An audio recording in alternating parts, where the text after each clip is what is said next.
On this episode of the Airport Economist, bringing it home, the benefits of trade and investment to Australia. Our sacred site worth millions, the small family business sharing our Indigenous culture with the world.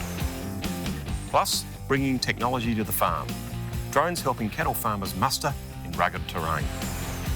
And the taste of sweet success, why Australian honey is a favourite amongst Asia's powerhouse economies.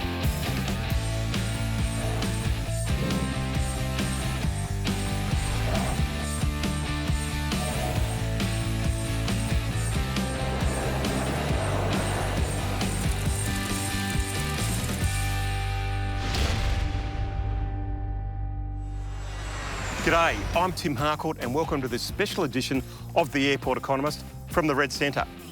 How magnificent is Australia? We've had over a quarter of a century of positive economic growth. That's a record amongst developed economies. And there's a reason why we're so successful. Our exporters have really helped keep our thriving economy afloat. I've been to over 60 countries around the world and I'm amazed by our exporters. Many of them small businesses from humble beginnings. They know how to be innovative, adaptable, and can think quickly on their feet. They not only compete on the world stage, but dominate. And the benefits they bring home are clear to see. Good jobs at good wages and a better standard of living for all Australians. So let's get a quick snapshot of our exporter community and the businesses that help thrive. According to the Australian Bureau of Statistics, there are over 50,000 businesses in the Australian exporter community. 90% of them are small or medium-sized enterprises. And exporters, on average, pay higher wages than non-exporters. They've also been credited with providing better health and safety, better working conditions and more job security than non-exporters. So they're not only good businesses, but they're good for Australian workers too. Our exporters mainly trade with Asia. Australia's top export destinations are China, Japan, the United States, South Korea and India. Our top import sources are China, the United States, Japan, South Korea and Thailand. Australia's top exports are iron ore, coal, international education, natural gas and tourism. And as a trading nation, you can't have exports without imports. Our top imports are tourism, cars, refined petroleum, telecom equipment and freight services. Our country has always traded since the first Indigenous Australians were here. The people of Arnhem Land did business with Indonesia, and trade saved the early convict colony of New South Wales before the wool boom and the gold rush. We did close our economy for a while after Federation, but since the reform period of the 1980s and 90s, we've traded our way in the world, particularly with Asia. So let's go and meet one Aussie business with a strong focus on the international tourism sector. Thousands of tourists touch down in the Red Centre every year to see what Australia is really all about. And Brett and Kathy Graham are here to welcome them. So how did this passion for the Outback start for you? I think for me it started as a young child, having a yearning to come out to the Outback. Took a long time to get here, but 20 years ago it happened. Yeah, came out here and fell in love with the Outback and never went home. So how did your business start? It sort of came through an opportunity where there was an identified hole in the market between sort of just regular tours and the bigger groups. And there was a big demand for small group, private charter and customised touring, and no one was really filling that hole. So welcome everybody, thank you for joining us today. We had the opportunity to set up a business based around that model against advice from everyone else who said don't do it.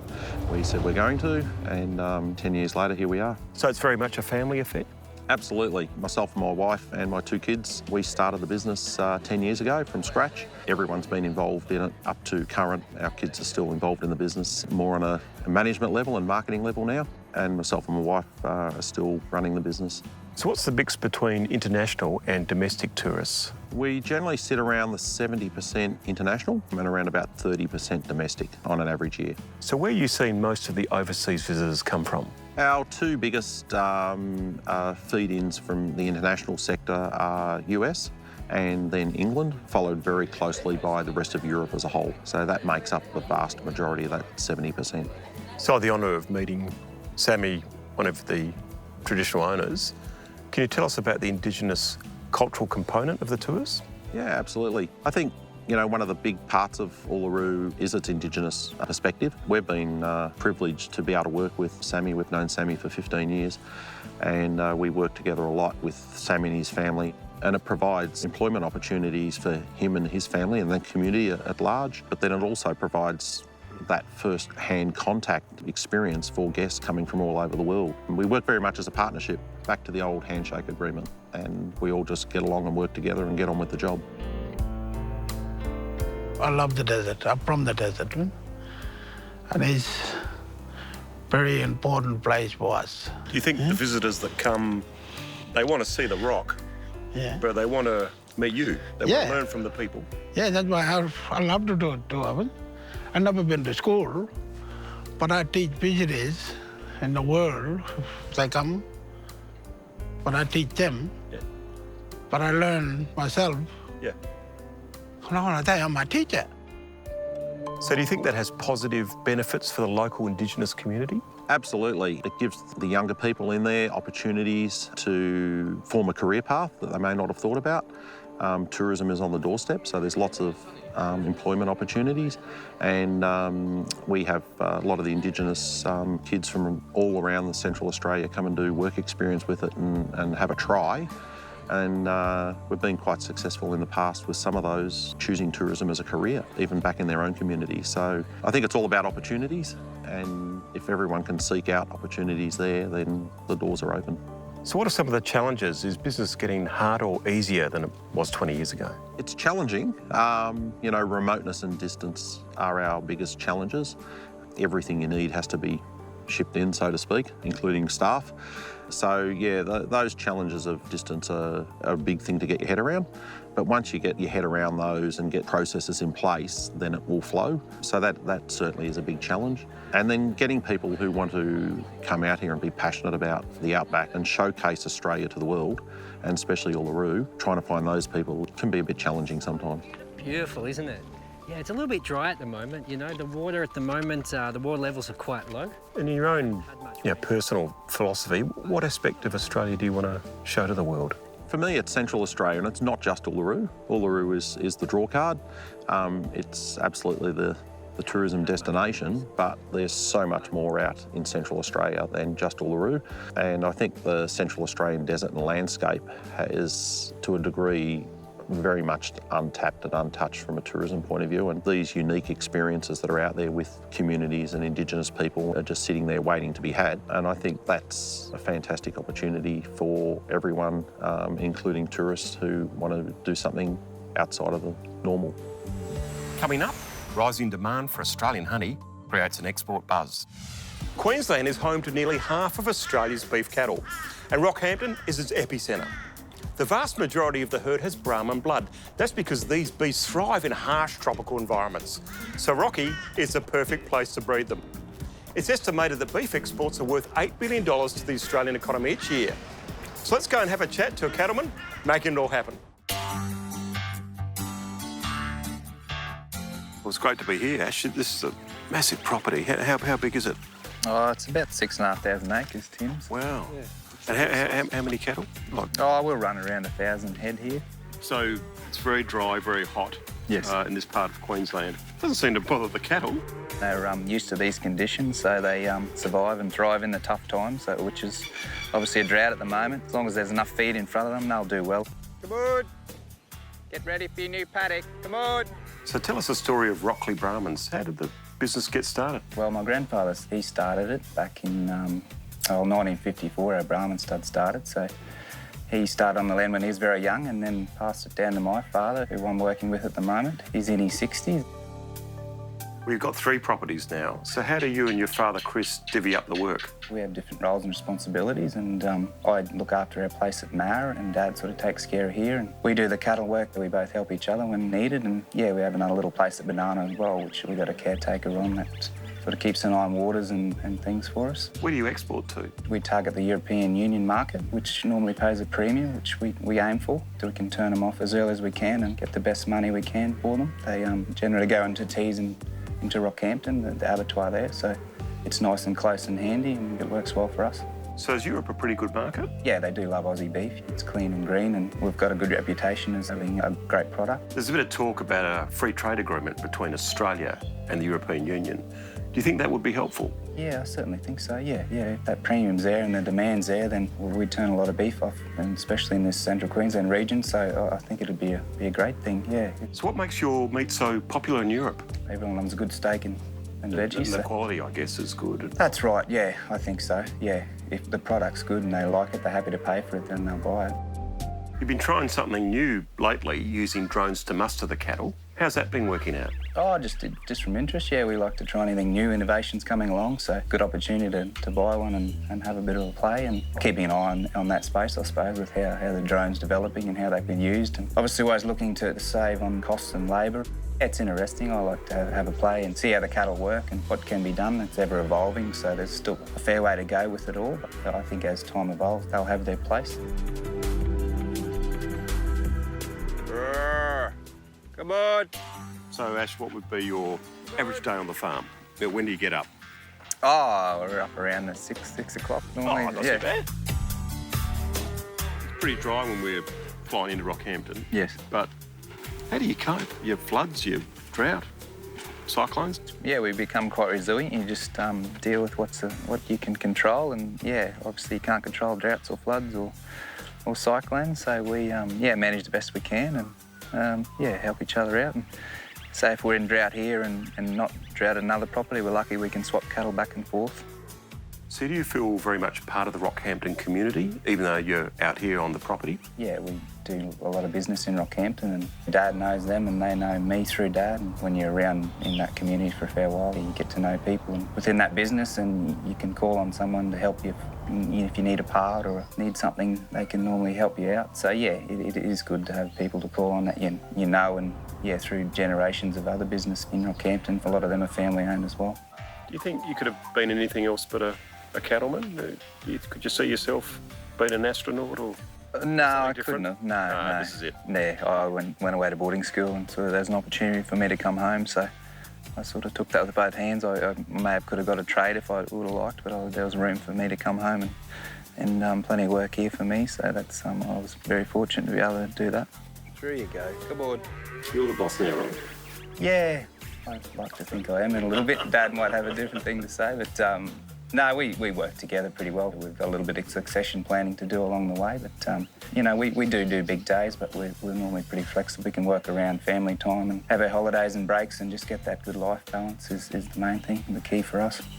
Still to come, we visit one of the world's largest confectionery companies with a strong focus on the local community and the environment.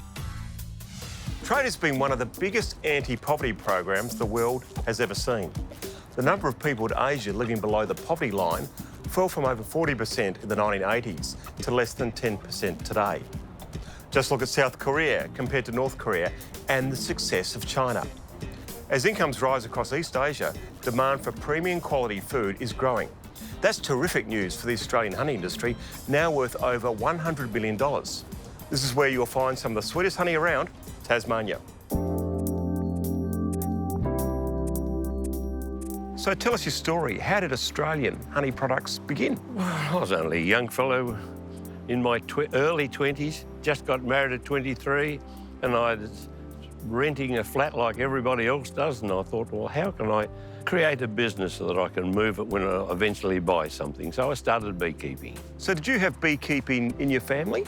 Not at all. So I had to learn from the beekeeping fathers that were here in Tasmania, and I changed my occupation and got to 200 hives eventually.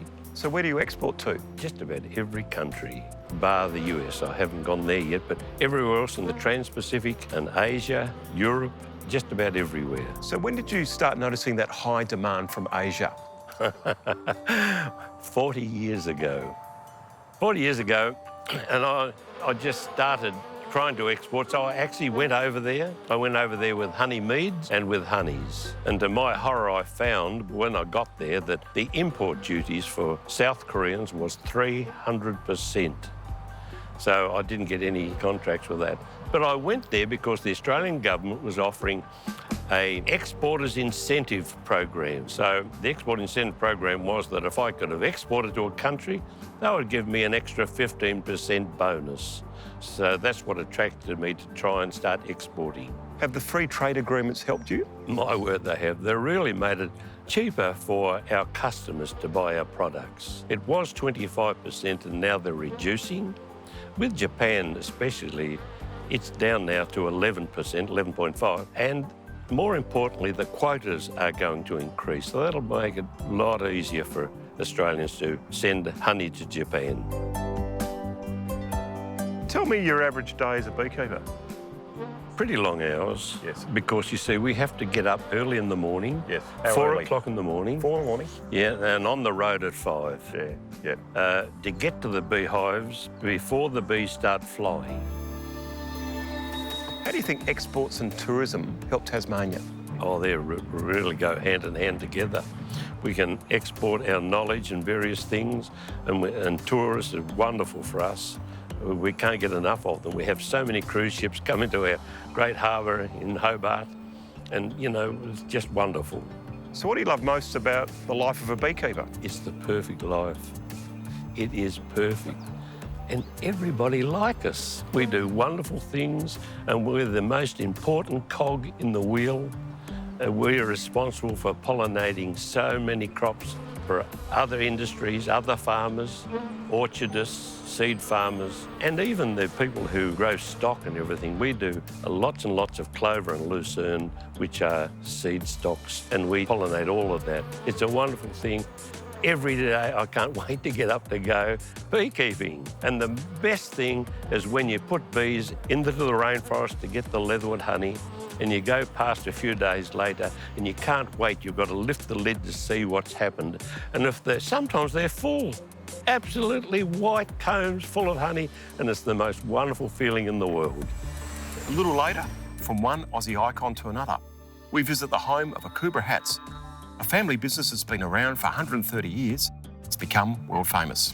But first, let's go and visit a company that's made a significant contribution to jobs and investment here in New South Wales.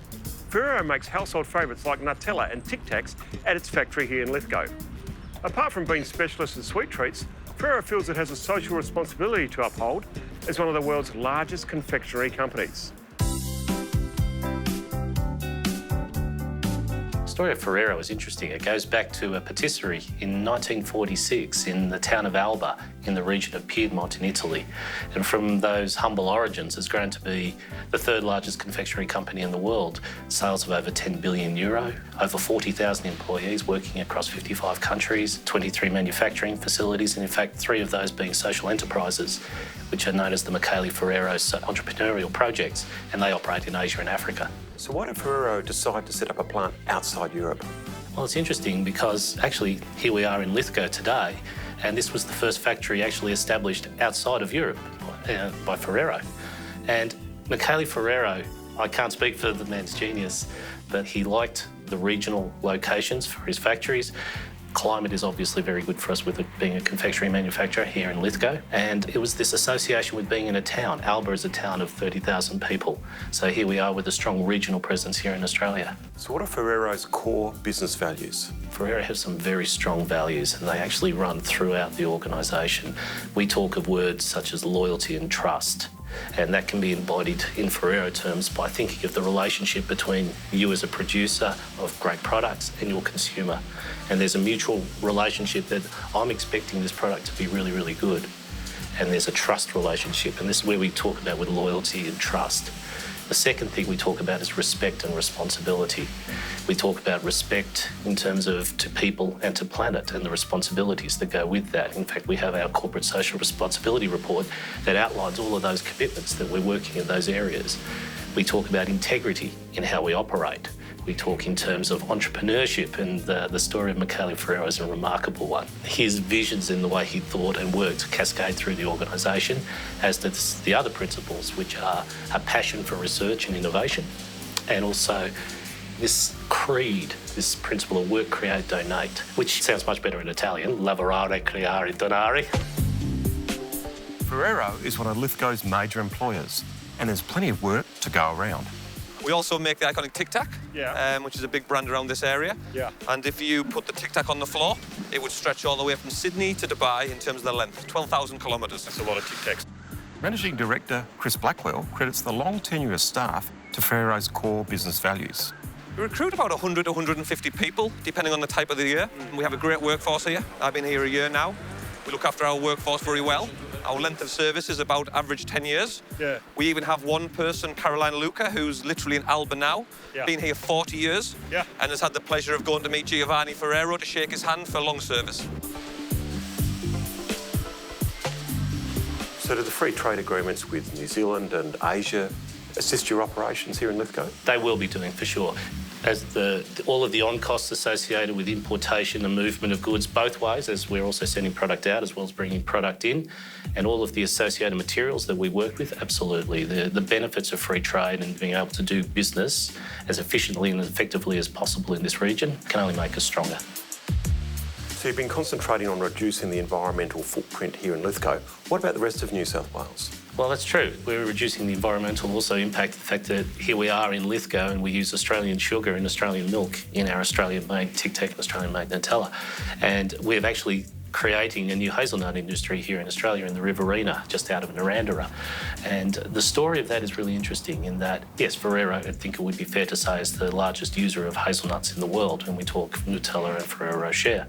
So with 70% of the world's crop of hazelnuts coming from Turkey alone, and then most of that surrounding regions contributing to most of the world's supply of hazelnuts, Ferrero sought to create counter-seasonal fresh supply coming from the southern hemisphere. So they identified latitudinal bands of where you could possibly develop and cultivate hazelnuts. It started in Chile as the first experiment. We've taken that model and we've brought that to Australia. Coming up, how a great Australian institution is helping our businesses expand into new markets. Now let's visit another company that's been in the hat business for 5 generations. Akubra has been based here in Kempsey on the New South Wales mid-north coast since 1974. It's never lost sight of its family roots that's got it where it is today. We all know Akubra as a great Australian icon, but how did it start? Well, basically, my great-grandfather married the boss's daughter, and the Stephen Keys ended up in the business from there.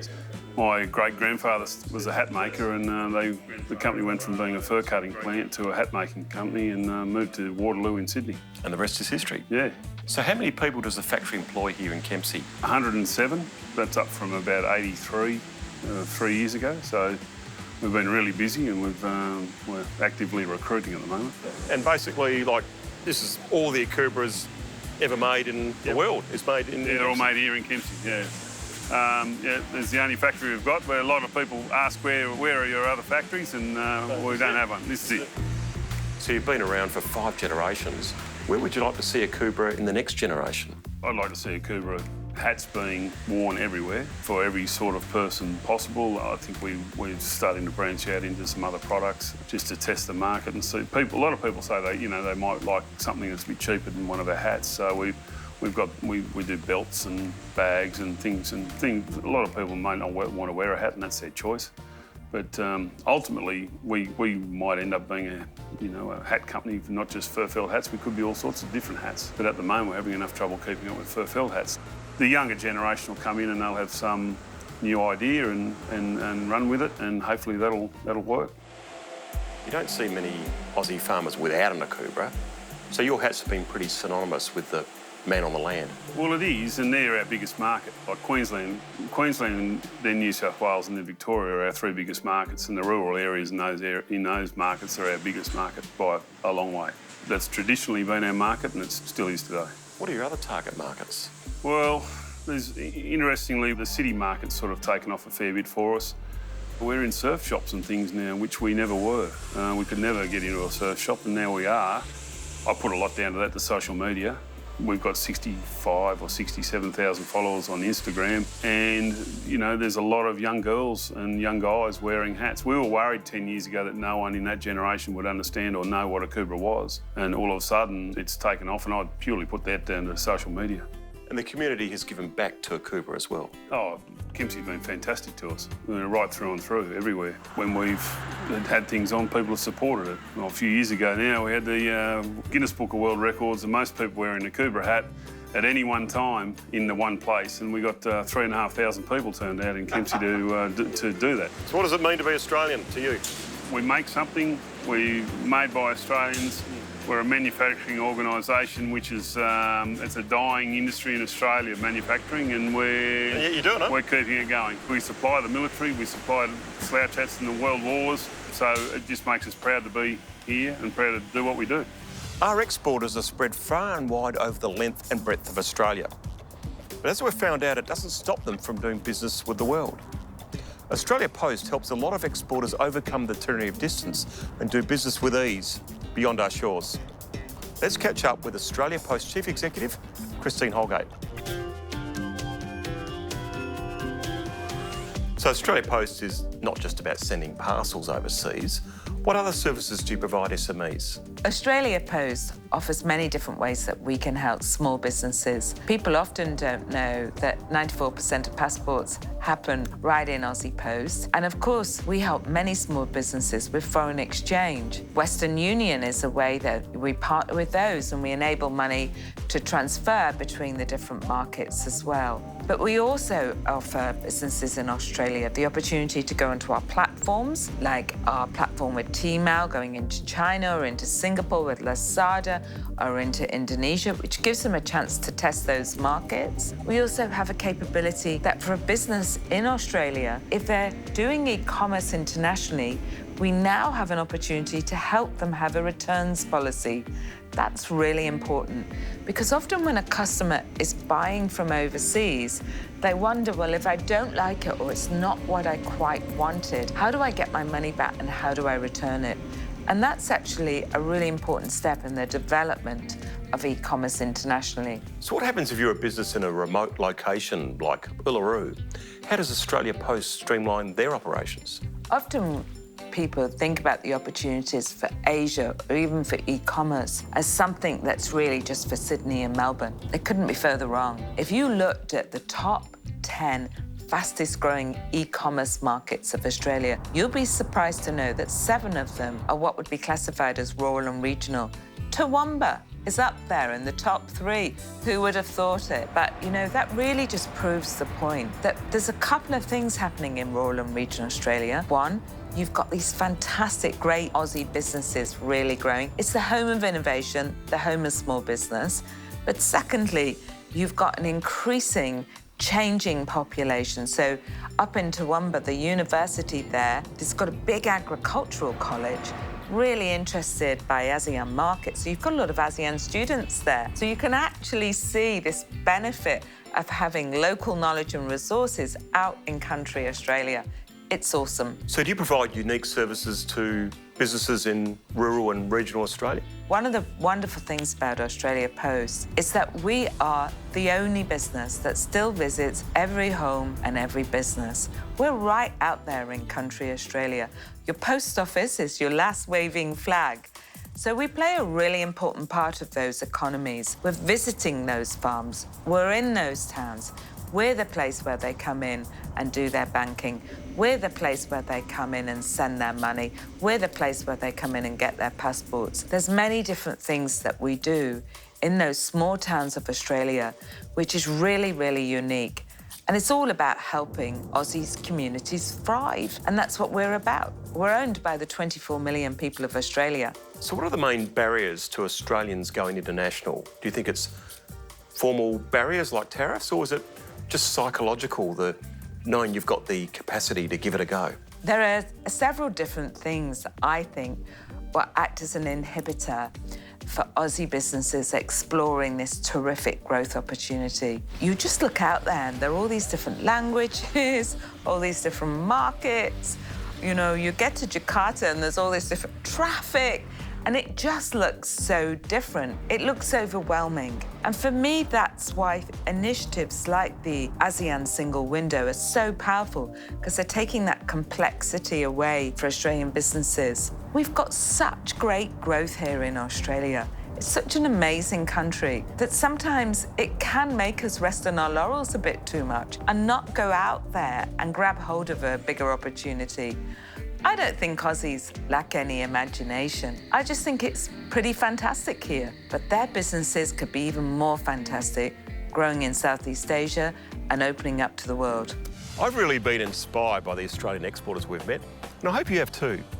After all, they're really helping to advance Australia fairly and firmly on the international stage. So what did we learn? Exporters like Ashley Kirk in Queensland are adopting technology to improve their business and transfer it across the community. Exporters are important local employers like Ferrero and Lithgow and Akubra in Kempsey, with foreign investment a key part of the story too in the case of Ferrero. The growth of the middle class in Asia, together with free trade agreements, helps drive growth for regional exporters like our honey producers in Tasmania. And iconic landscapes like this are a great draw card for international tourists. Well, that's it for this special Australia edition of the Airport Economist. See you on our next business adventure together somewhere around this great globe. I'm Tim Harcourt and I'm the Airport Economist.